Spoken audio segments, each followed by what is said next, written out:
Robert Bennett's life changes forever the moment he inherits an alien girl who once mocked him. As his shuttle touches down on the Nasat homeworld, the 28-year-old human diplomat steels himself for the challenging trade negotiations ahead. The insectoid Nasat have long resisted closer ties with humanity, viewing them as primitive and unworthy of their advanced civilization. The shuttle doors hiss open, revealing a striking Nasat female waiting on the landing pad. Her iridescent exoskeleton gleams in the alien sunlight as she steps forward. "I am Cora, your liaison," she announces, her mandibles clicking with barely concealed disdain. "Try not to touch anything important with those clumsy appendages you call hands."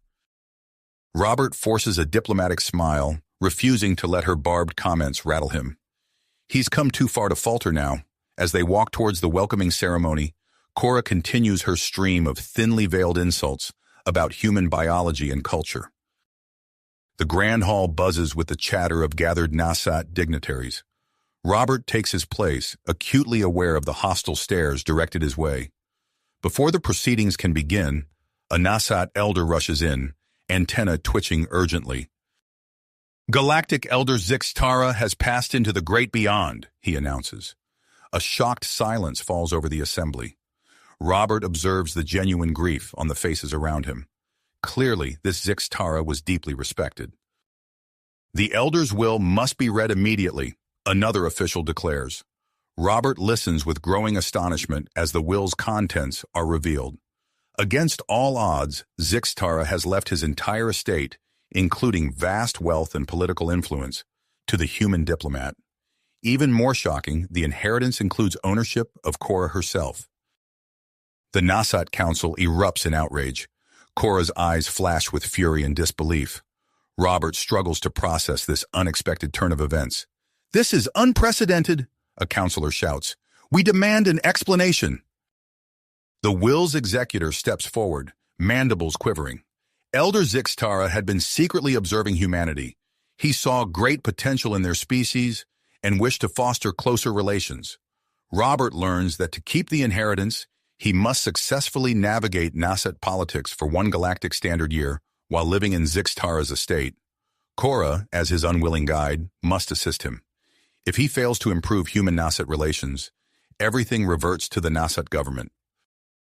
The council reluctantly agrees to honor the will, but their hostility is palpable. Robert realizes the enormous stakes riding on his success or failure. The future of humanity's standing in the galactic community now rests on his shoulders. As Robert is escorted to his new home, Cora seethes beside him. Her earlier mockery has transformed into cold, calculated hatred. He can practically see the gears turning in her mind, plotting ways to sabotage his efforts and prove human inferiority. Entering the lavish estate, Robert takes a deep breath. He's determined to succeed, both for humanity's sake and to uncover the true reason behind Zixtara's fateful decision. But with Cora and the entire Nasat population aligned against him, the challenges ahead seem insurmountable. One thing is certain, the next year will push Robert to his limits, testing his diplomatic skills, his resolve, and his very understanding of what it means to be human in a vast and often hostile galaxy. The first rays of alien sunlight crept through the ornate windows of Zixtara's estate, casting long shadows across Robert's new quarters. He sat up in bed, his mind racing with the events of the previous day. The weight of his unexpected inheritance and the responsibility it carried settled heavily on his shoulders. As he dressed, a sharp knock at the door announced Cora's arrival. Her mandibles clicked with irritation as she entered, her iridescent exoskeleton gleaming in the morning light. "Your presence is required in the main hall," she stated flatly. "Try not to embarrass yourself or humanity any further today." Robert bit back a retort, reminding himself of the delicate situation he found himself in. He followed Cora through the winding corridors of the estate, marveling at the intricate architecture and advanced technology that surrounded him. The next week passed in a blur of introductions, briefings, and thinly veiled hostility from the Nasat officials tasked with overseeing his transition.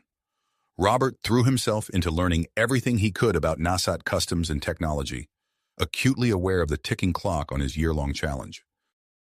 Cora, true to her word, provided only the bare minimum of assistance.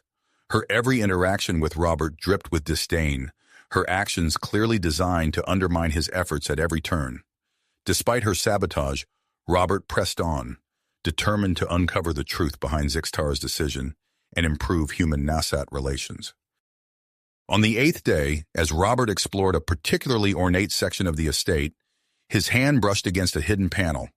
With a soft hiss, a concealed door slid open, revealing a dimly lit chamber. Curiosity piqued, he stepped inside. The room hummed to life, holographic displays flickering into existence around him. At the center, a life-size projection of an elderly Nasat materialized.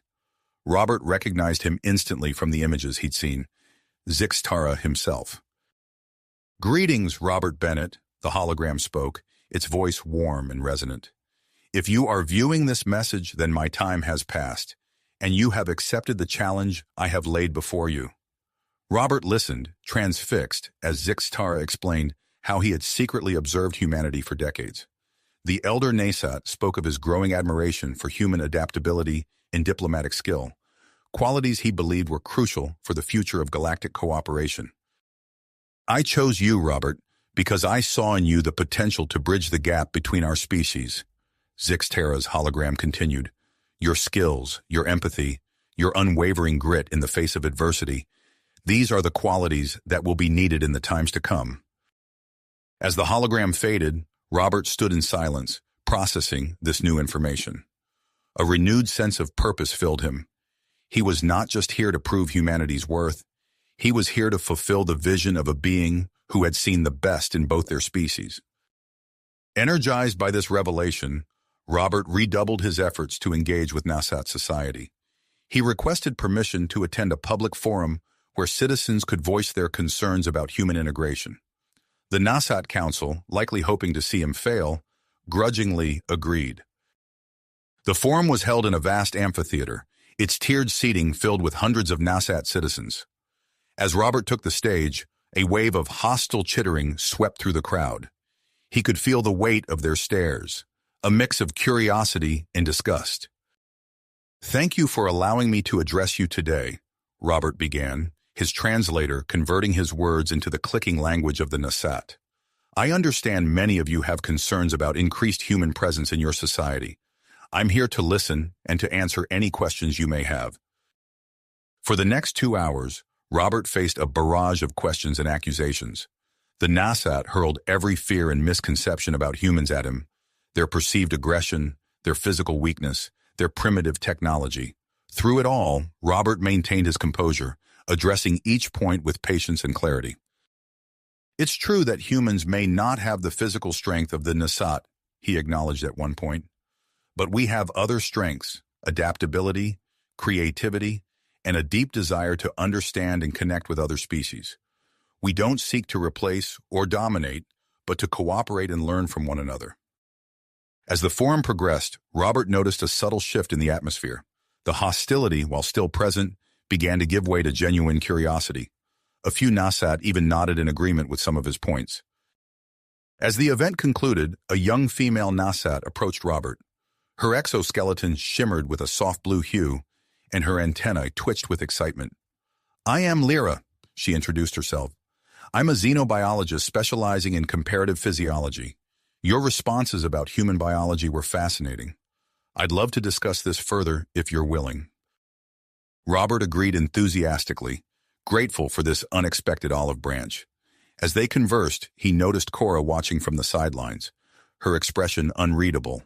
The next day, Robert prepared for a crucial meeting with Nasat trade representatives. As he activated his translator, he immediately sensed something was amiss. The device emitted a series of garbled sounds, clearly malfunctioning.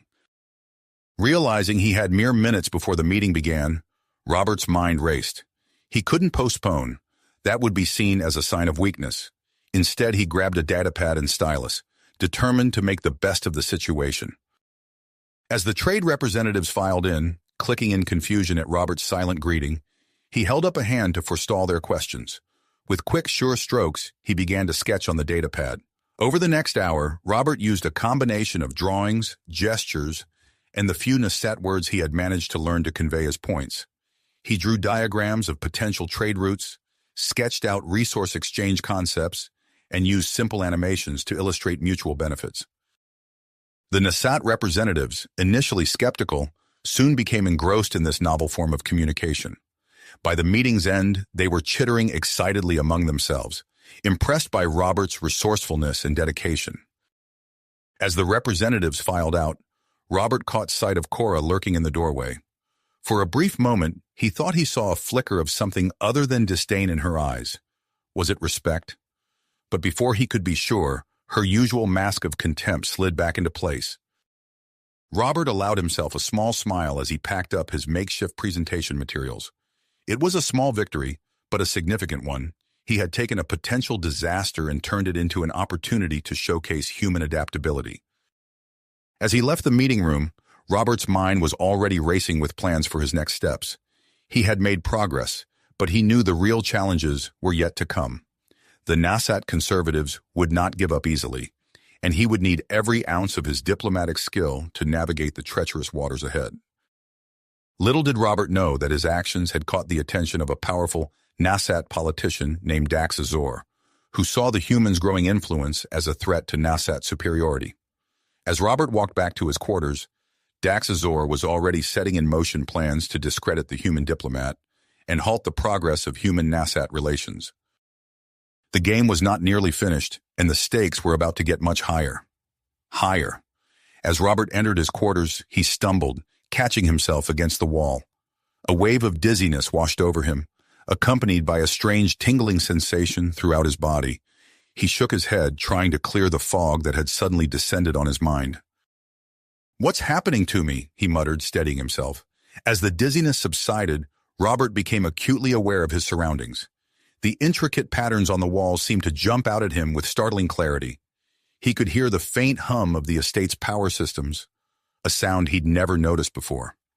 Even the air felt different against his skin, each molecule a distinct presence. Curious, Robert reached out to grab a nearby datapad. As his fingers closed around it, the device crumpled like paper in his grip. Startled, he dropped the mangled datapad, staring at his hand in disbelief. A knock at the door jolted him from his shock. "Enter," he called, his voice sounding oddly resonant to his own ears. Lyra, the young Nasat xenobiologist he'd met at the forum, scuttled into the room. Her antennae twitched rapidly as she took in Robert's disheveled appearance.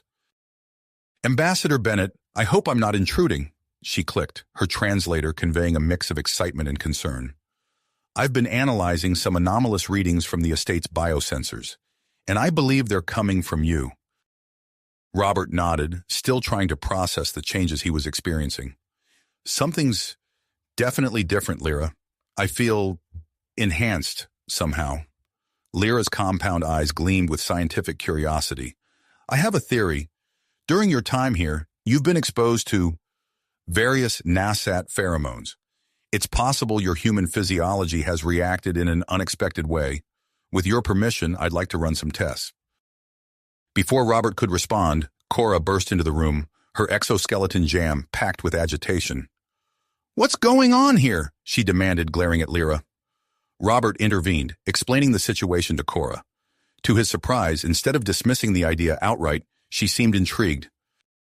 "If what you're saying is true, this could have significant implications," Cora mused, her hostility temporarily forgotten. "Very well. I'll oversee these tests myself." The next few days were a whirlwind of examinations and experiments. Robert's strength and agility had increased exponentially, allowing him to perform feats that left even the Nasat scientists awestruck. He could lift objects many times his body weight and navigate complex obstacle courses with inhuman speed and grace. During one particularly intense session, Robert noticed Cora watching him intently. Her usual mask of disdain had slipped, replaced by an expression he couldn't quite decipher. Was it admiration, curiosity, or something else entirely? As the test progressed, word of Robert's transformation spread through the Nasat scientific community. Requests for interviews and demonstrations flooded in, but Cora fiercely guarded Robert's privacy, allowing only a select few to observe the experiments. On the 5th day of testing, disaster struck. Robert was in the middle of a strength assessment when a loud alarm blared through the lab. Lyra's antennae went rigid with fear. "Containment breach in Sector 7, she chittered urgently.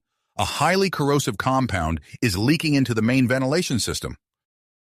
Without hesitation, Robert sprang into action. He sprinted towards the contaminated area, his enhanced speed allowing him to outpace even the fastest Nasat. Reaching the breach, he saw a jagged crack in a large storage tank, caustic fumes billowing out. Robert's mind raced, assessing the situation with newfound clarity. He spotted a sheet of reinforced alloy nearby, typically used for shielding experiments. In one fluid motion, he grabbed the sheet, bent it to conform to the shape of the tank, and pressed it against the crack. The corrosive vapor hissed and sputtered as it met the improvised patch. Robert held firm, his enhanced strength allowing him to maintain pressure despite the chemical's attempts to eat through the alloy. After several tense minutes, the emergency containment systems finally kicked in, neutralizing the remaining compound. As the all-clear signal sounded, Robert stepped back, his arms trembling from the exertion. He turned to find Cora and Lyra staring at him, their mandibles slack with astonishment. "That was incredible," Lyra clicked softly. "You've just prevented a catastrophe that could have contaminated half the research wing." Cora nodded, her eyes fixed on Robert. "Indeed, your actions today have saved many lives, human." Before Robert could respond, a commotion erupted outside the lab. A swarm of Nasat media drones hovered near the entrance, their cameras trained on the scene inside. Robert realized with a start that the entire incident had been broadcast live across Nasat information networks. As the implications of this public display sank in, Robert caught sight of a familiar face among the gathering crowd. Dax Azor, the conservative Nasat politician, stood at the back, his expression dark with barely concealed rage. The game had changed, and Robert knew the real challenges were just beginning. Amidst the chaos of the aftermath, Cora pulled Robert aside. "We need to talk," she clicked quietly. "There's an upcoming event you should know about." "About?" Cora continued, her antennae twitching with urgency. "The council has called for an emergency session to discuss your transformation. They want you to appear before them." Robert nodded, still processing the implications of his public display of strength. As they made their way to the council chambers, he couldn't shake the feeling that something was terribly wrong. His enhanced senses picked up on subtle vibrations in the air, a discordant hum that set his nerves on edge. The council session began with a flurry of clicks and chirps as the Nasat representatives debated the implications of Robert's new abilities. Some argued for further study, while others expressed concern about the potential threat he posed. Robert stood before them, ready to address their concerns, when suddenly a searing pain shot through his body. He doubled over, gasping for air. The room spun around him, the voices of the council members fading into a distant buzz. As he collapsed to the floor, he caught a glimpse of Cora rushing towards him, her usual stoic expression replaced by one of genuine concern. The next few days passed in a haze of pain and confusion. Robert drifted in and out of consciousness, aware only of the constant beeping of medical equipment and the hushed clicks of Nasat voices around him. In his moments of lucidity, he caught fragments of conversation, words like unstable, deteriorating, and critical condition. As Robert's condition worsened, Cora found herself thrust into an unexpected role. With the human ambassador incapacitated, she took charge of his diplomatic responsibilities. Despite her initial reluctance, she realized the importance of maintaining the fragile progress they had made in human-Nasat relations. Cora organized a public address, her exoskeleton gleaming under the harsh lights of the broadcasting studio. She clicked steadily into the translator, her words broadcast across the planet. "Citizens of Nasat," she began, "I come before you today to reveal a grave injustice. Ambassador Robert Bennett, who has worked tirelessly to foster understanding between our species, lies fighting for his life in our medical facility. His condition is the result of a deliberate attack orchestrated by those who fear change and progress." A ripple of shock passed through the gathered crowd. Cora continued, her voice growing stronger with each word. "What's more, despite the pain he endured, Ambassador Bennett used his newfound abilities to save countless lives during the recent lab accident.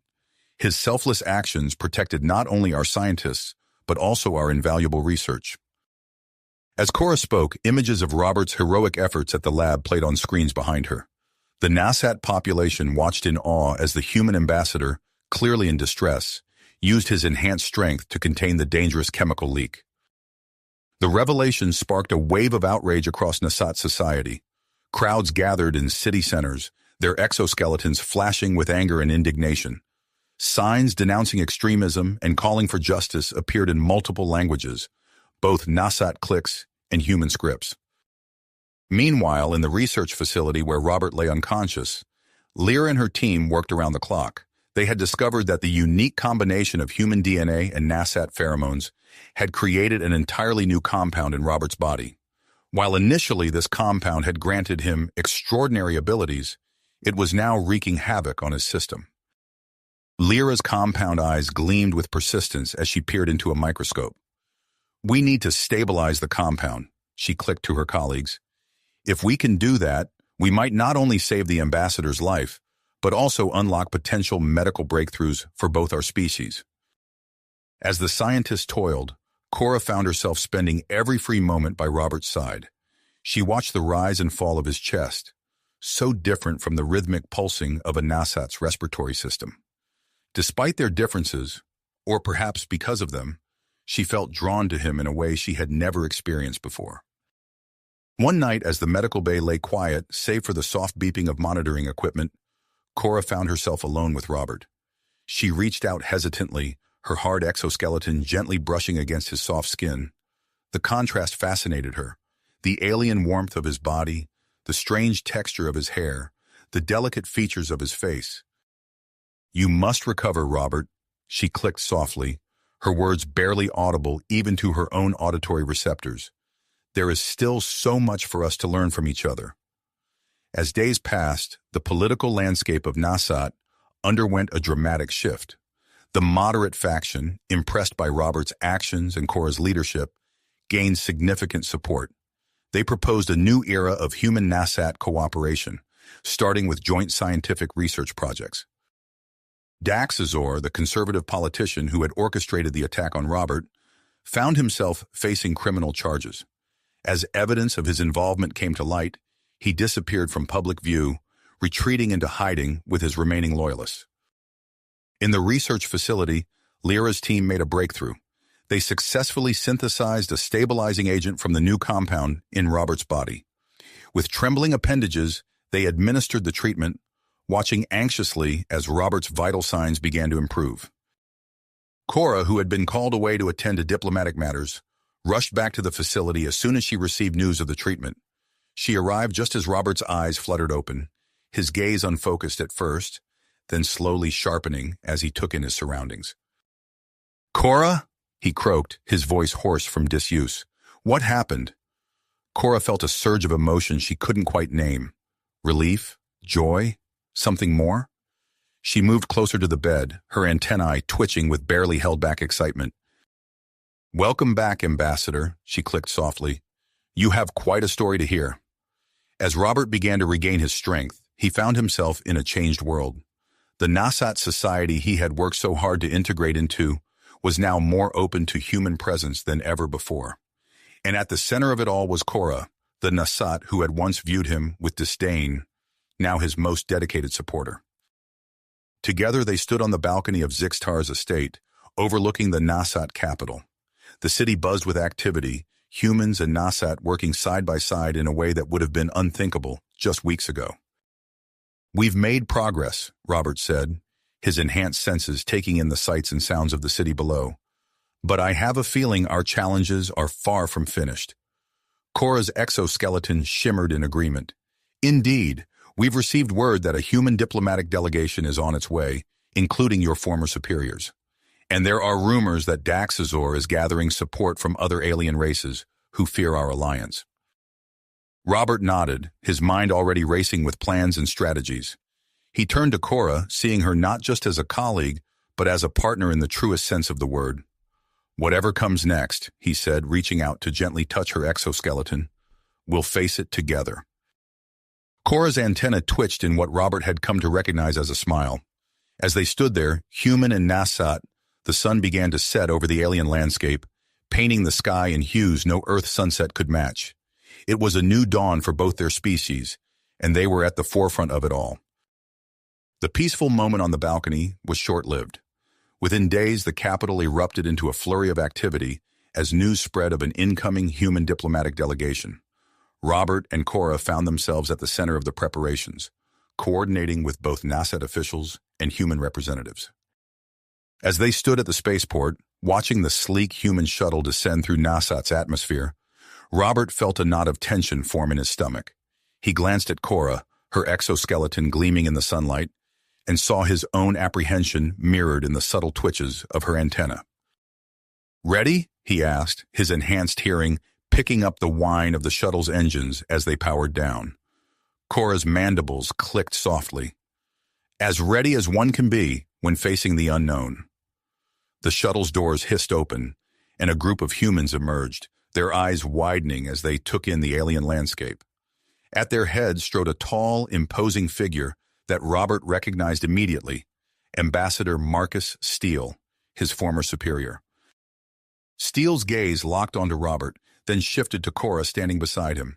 His expression hardened, a mix of shock and disapproval flashing across his features. "Ambassador Bennett," Steele said, his voice clipped. "A word in private, if you please." Robert nodded, shooting an apologetic look at Cora. "Of course, sir. Cora, would you mind showing the rest of the delegation to their quarters?" As Cora led the other humans away, her movements graceful despite the weight of their stares, Robert followed Steele to a nearby conference room. The door had barely closed behind them when Steele rounded on him. "What in God's name is going on here, Bennett?" Steele demanded, his face flushed. "I send you on a diplomatic mission, and I find you fraternizing with an alien species?" Robert took a deep breath, willing himself to remain calm. "Sir, with all due respect, my relationship with Cora is professional. We've made significant progress in human-NASA relations." "Professional?" Steele scoffed. "I saw the way you two looked at each other. This goes beyond diplomacy, and you know it. Have you forgotten your duty to humanity?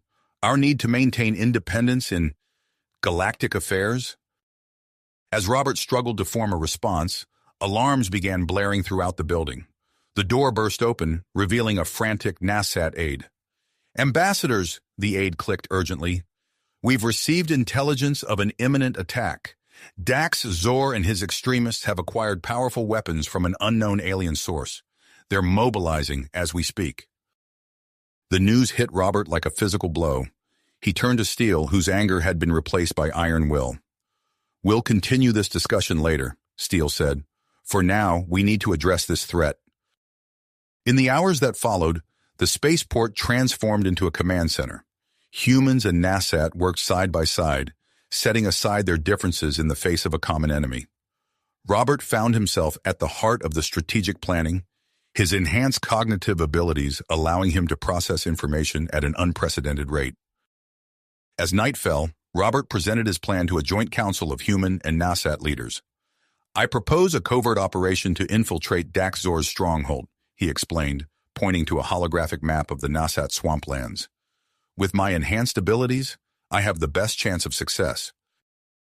Before anyone could respond, Cora stepped forward. "I will accompany Ambassador Bennett," she declared, her exoskeleton shimmering with dedication. "My knowledge of NASA biology and terrain will be crucial to the mission's success." Steele's objections were immediate and vehement, but the NASA Council overruled him. As the meeting adjourned, Robert and Cora found themselves alone in the dimly lit room. Cora moved closer, her antennae brushing against Robert's arm. "Are you certain about this?" she asked, her usual confidence tinged with concern. Robert nodded, reaching out to touch her exoskeleton. The contact sent a jolt through him, a mixture of alien texture and familiar warmth. "I've never been more certain of anything," he said softly. Their eyes met, and suddenly the air between them seemed charged with electricity.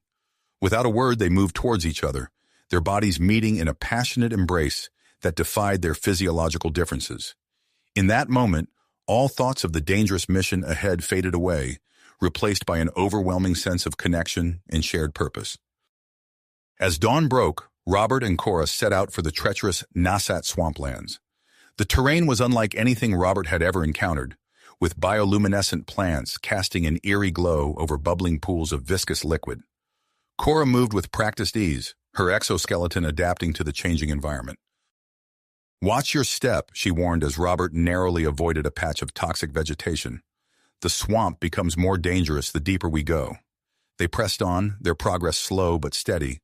Robert's enhanced strength allowed him to clear obstacles that would have been insurmountable for a normal human, while Cora's natural Nasat abilities guided them safely through the hazardous landscape. As they neared Daxazor's hidden base, Robert's heightened senses picked up the faint hum of energy weapons. They crouched behind a massive fungal growth, observing the heavily guarded entrance to the compound.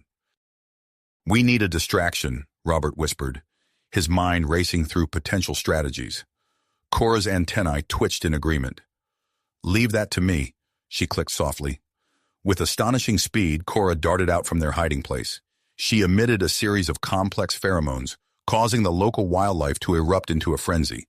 In the ensuing chaos, Robert slipped past the guards and into the base, Cora close behind. Inside, they discovered the true horror of Daxazor's plans. Banks of computer terminals displayed schematics for advanced weapons, but it was a sealed containment unit that drew their attention.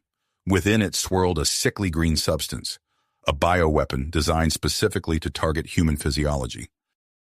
"This goes beyond Nasat," Robert said, his voice tight with urgency. "If this gets out, it could devastate human populations across the galaxy." Before they could formulate a plan, alarms blared throughout the complex. Daxazor's voice echoed over the intercom, filled with malice. "Intruders detected. Terminate with extreme prejudice."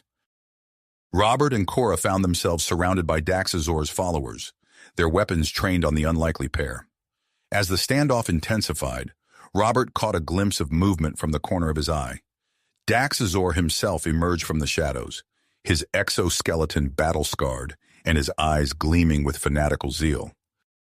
"So," Daxazor clicked, his voice dripping with contempt, "the human abomination and the traitor have come to stop me. How fitting that you'll be the first to experience the power of our new weapon." With lightning speed, Daxazor activated a control panel. The containment unit housing the bioweapon hissed open, releasing a cloud of green mist directly at Robert. As the toxic vapor enveloped him, Robert felt his enhanced body begin to betray him, his muscles spasming and his vision blurring. Cora watched in horror as Robert collapsed to the ground, his skin taking on a sickly pallor. She knew she had to act fast, but Daxazor and his followers stood between her and the fallen ambassador. Time seemed to slow as Cora weighed her options, the fate of Robert and potentially the entire human race hanging in the balance. Balance. In that moment of crisis, Cora's mind raced through potential solutions. She knew she had to act fast, but Daxazor and his followers blocked her path to Robert. The situation seemed hopeless until a sudden hum filled the air, followed by a shimmering blue barrier materializing between her and Robert. Daxazor laughed, a harsh clicking sound. "Did you think I wouldn't be prepared for intruders? This force field is impenetrable. You'll watch your precious human die, helpless to save him." Cora's antennae twitched in frustration as she surveyed the scene. Robert lay on the other side of the barrier, his body convulsing as the bioweapon ravaged his system. She could see the experimental antidote clutched in her appendage, so close yet impossibly far from its intended target. "Robert," she called out, her clicks filled with urgency. "Hold on! I'll find a way through." Robert's enhanced hearing picked up her voice despite his pain. He struggled to focus his blurring vision on her. Cora," he gasped, fighting to form words. "Be careful." Cora's eyes darted around the room, searching for anything that might help her bypass the force field. Her gaze settled on a complex array of machinery lining the walls. Years of working with Nasat technology told her that one of those devices had to be the power source for the barrier. Without hesitation, she launched herself towards the nearest console. Daxazor's followers opened fire, energy bolts sizzling past her as she weaved through the air. Her insectoid agility allowed her to dodge their attacks with precision, her exoskeleton gleaming as she tumbled and leaped. "Stop her!" Daxor commanded, his voice filled with rage. Cora reached the first console, her appendages flying over the controls. She quickly realized it wasn't the one she needed and moved to the next. Time seemed to slow as she worked, acutely aware of Robert's labored breathing on the other side of the barrier. Suddenly, a massive shape loomed behind her. Cora spun around to see Daxor emerging from a hidden chamber, encased in a towering combat mech suit. The machine amplified his already impressive Nasat physique, turning him into a nightmarish fusion of insectoid and mechanical parts. "You cannot stop progress," Daxazor's amplified voice boomed from the suet. "The human scourge will be purged from our world." The mech suit's arm swung towards Cora, forcing her to dive out of the way. The console she had been working on exploded in a shower of sparks and twisted metal. She rolled to her feet, realizing she now faced a dual challenge: disabling the force field and surviving Daxazor's onslaught. On the other side of the barrier, Robert fought against the bioweapon coursing through his veins. His enhanced physiology worked overtime, slowing the spread of the toxin but unable to stop it completely. Through the haze of pain, he saw the chaos unfolding around him. "Wait!" he called out, his voice stronger than before. Some of Daxazor's followers turned to look at him. "Think about what you're doing. Is this really the future you want for the Nasat?" His words, fueled by years of diplomatic experience, struck a chord with some of the extremists. Murmurs of uncertainty spread through their ranks, creating a momentary lull in the attack on Cora. Seizing the opportunity, Cora made a dash for another console. Her appendages flew over the controls, bypassing security protocols with practiced ease. A triumphant click escaped her mandibles as she identified the force field's power source. "No!" Daxazor roared, realizing what she had done. With a final command, Cora overloaded the system. The force field flickered and died, the barrier between her and Robert vanishing in a cascade of failing energy. Cora wasted no time. She sprinted towards Robert, the precious antidote clutched tightly. Daxazor's mech suit lumbered after her, each step shaking the ground. She reached Robert just as the suit's massive arm swung down towards them.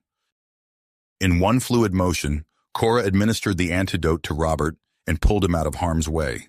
The mech's fist crashed into the floor where they had been moments before, leaving a crater in the metal plating. Robert gasped as the antidote entered his system, its effects immediately battling against the bioweapon. He staggered to his feet, his strength returning in waves. "Thank you," he said to Cora, his voice rough but determined. "Now, let's finish this."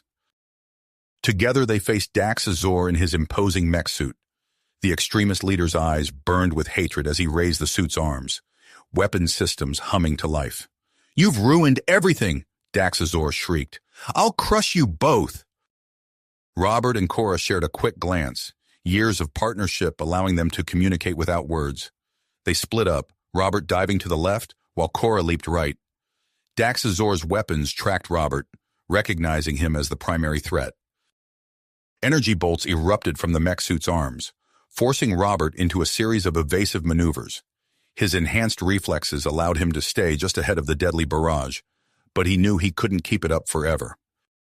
Meanwhile, Cora circled behind Daxazor, her eyes scanning the mech suit for vulnerabilities. She noticed a flashing panel on its back, likely the main power coupling. If they could disable that, they might have a chance. "Robert," she called out, "the back panel. We need to overload it." Robert nodded, understanding immediately. He charged towards Daxazor, drawing the suit's fire. As Daxazor turned to track him, Cora made her move.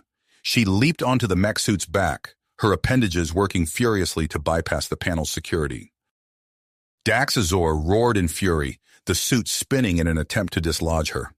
Robert used the distraction to close the distance, looking for any way to help Cora.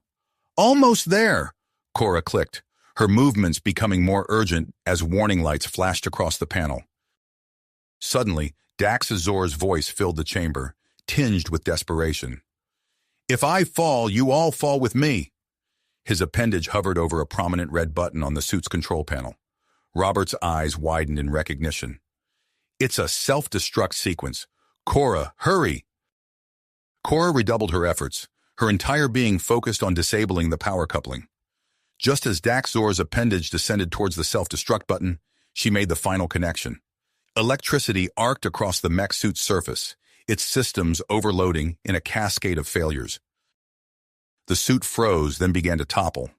Cora leaped clear, landing next to Robert as Daxazor crashed to the ground, trapped within his now useless weapon. As the dust settled, Robert and Cora approached the fallen mech suit cautiously.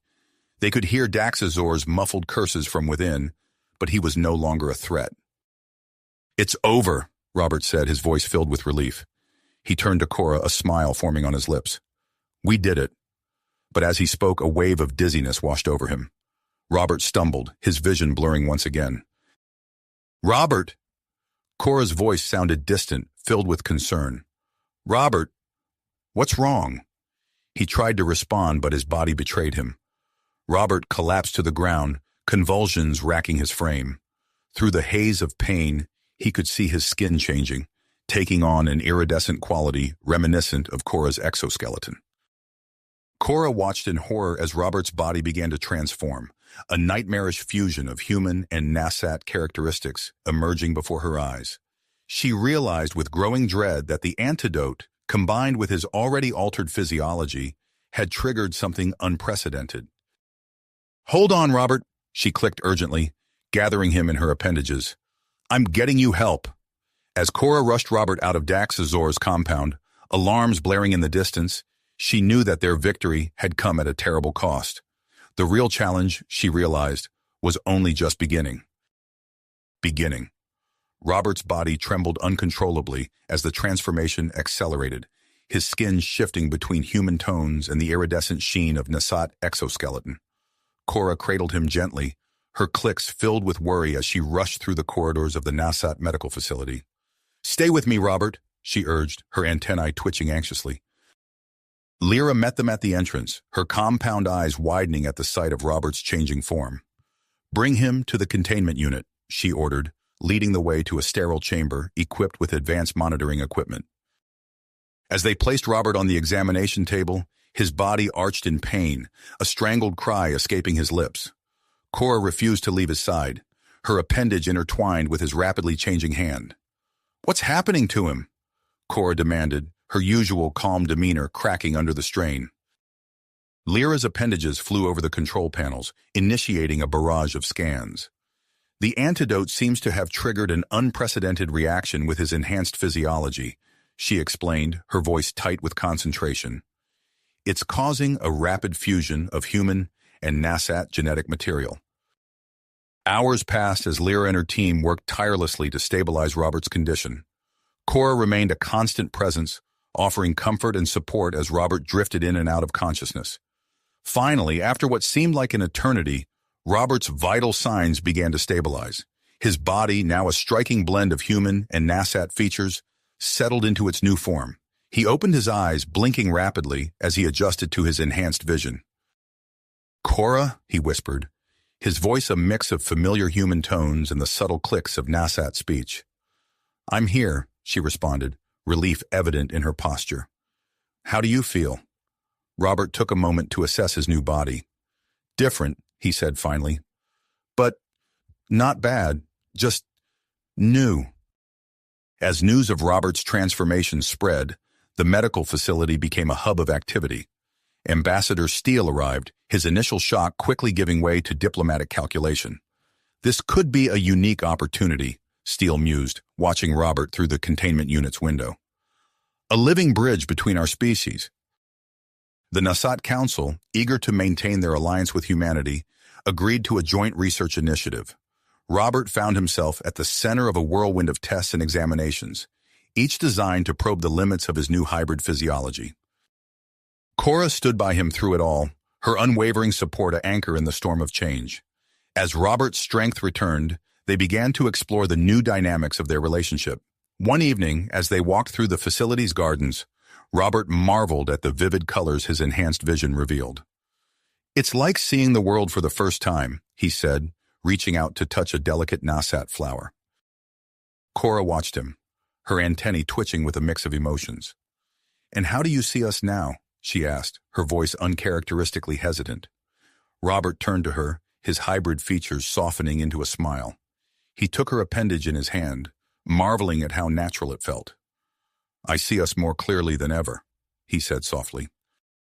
Their moment of intimacy was interrupted by the arrival of Lyra, her exoskeleton gleaming with excitement. "Robert, we've made a breakthrough in understanding your new abilities," she announced. "Your hybrid physiology allows you to process information at an unprecedented rate. You're able to understand both human and Nasat thought patterns in ways we never imagined possible." As Robert absorbed this new information, alarms blared throughout the facility. A security officer burst into the garden, his clicks urgent and alarmed. "Ambassador Steele, we've just received word," the officer reported. "The Galactic Council has dispatched a delegation to evaluate the situation. They'll be arriving within the hour." Robert and Cora exchanged glances, understanding the gravity of the situation. The arrival of the Galactic Council would thrust their unique bond into the spotlight of interstellar politics. "We need to prepare," Robert said, his voice firm with drive. "This could be our chance to show the benefits of human-Nasat cooperation on a galactic scale." As they hurried back to the main facility, Robert's enhanced senses picked up snippets of concerned conversations. Fear and excitement mingled in the air, a palpable tension building as the Galactic Council's ship entered the planet's atmosphere. Cora's appendage tightened around Robert's hand. "Whatever happens," she clicked softly, "we face it together." Robert nodded, feeling the weight of responsibility settling on his shoulders. As the distant roar of the Council's ship grew louder, he knew that the true test of his transformation was about to begin. The future of human-Nasat relations, and perhaps the entire galactic community, would hinge on what happened next. As the Galactic Council's ship touched down, Robert and Cora stood side by side, their unique bond a testament to the potential for cooperation between their species. The Council representatives emerged, their diverse forms a kaleidoscope of alien physiologies. Their arrival marked the beginning of a new chapter, one that would propel both humans and Nasat into a future of interstellar collaboration. In the days that followed, Robert's hybrid abilities became the focal point of intense study and discussion. The Council, initially skeptical, grew increasingly intrigued by the possibilities his transformation presented. As debates raged and diplomats argued, a bold plan began to take shape.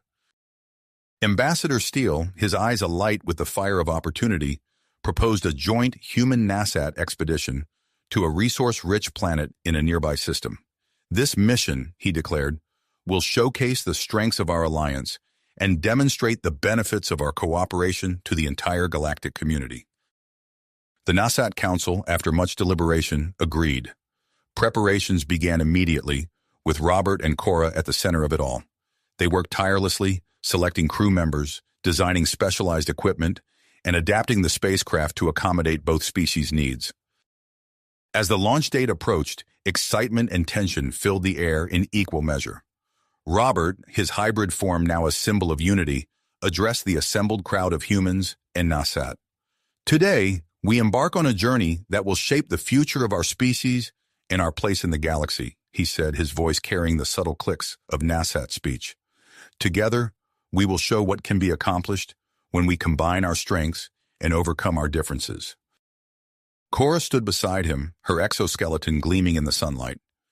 "This expedition represents the best of both our worlds," she added, her mandibles clicking with pride. "We go forth not as separate species, but as one united team." The crew boarded the ship, a marvel of human and Nasat engineering. As the engines roared to life, Robert's enhanced senses detected a hint of unease among some of the support staff. He made a mental note to keep an eye on them during the journey. With a thunderous blast, the ship lifted off, leaving the cheering crowds behind.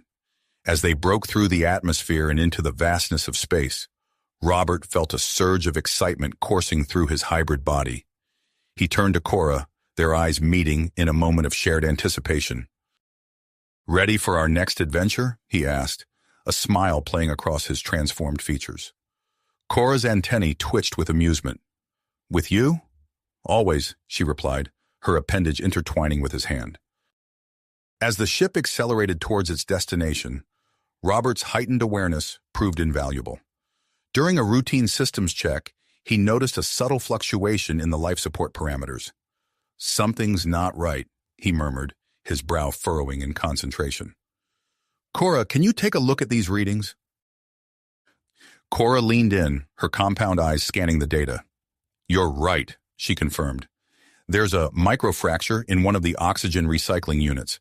If we don't fix it now, it could lead to a critical failure later in the journey." Robert nodded, already formulating a plan. "Let's get a team on it right away. We can use a combination of human welding techniques and NASAT biosealants to repair the damage." As they worked to address the issue, Robert couldn't shake the feeling that the malfunction was more than just a coincidence.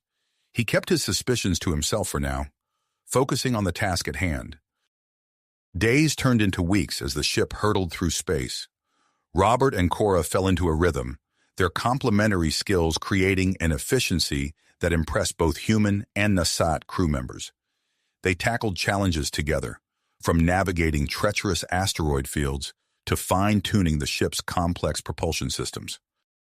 Finally, after weeks of travel, the resource-rich planet came into view. Its swirling, multicolored atmosphere presented their first major obstacle. "Those gases look highly corrosive," one of the human scientists observed, worry evident in her voice. "Our standard shielding might not be enough to protect us during descent." Robert studied the planet's atmosphere, his hybrid mind processing the information in ways neither human nor NASAT could alone. An idea began to form, drawing on both aspects of his new physiology. What if we combine the resilience of NASAT exoskeletons with the adaptability of human bioengineering? He proposed. We could create a living shield that reacts and adapts to the atmospheric conditions in real time. Cora's antennae perked up with interest. "It's risky, but it just might work," she said, already reaching for a data pad to start running simulations. As the team worked feverishly to implement Robert's plan, he couldn't help but notice the furtive glances and whispered conversations among some of the support crew. His hybrid senses picked up fragments of hushed words, Dax, Zor, and Signal among them. Robert's suspicions grew, but he kept his focus on the task at hand. The success of their mission and the future of human-NASAT relations depended on a safe landing. As they prepared to enter the planet's atmosphere, he silently vowed to uncover the truth behind these potential saboteurs, all while guiding their ship to its destination. The ship's hull began to glow as they descended, the newly created bioshield adapting and shifting in response to the corrosive gases. Robert and Cora worked in perfect synchronization, adjusting shield parameters and navigating through the turbulent atmosphere. As they broke through the cloud cover, the planet's surface came into view, a landscape of vibrant, alien beauty that took their breath away. "Prepare for landing," Robert announced, his hands steady on the controls. "And stay alert. Our greatest challenges may still lie ahead." If you finished this story, please subscribe and like the video. Then leave a comment that says, "I liked the story," and I will heart every single one of them. It really helps me. Thank you for your time.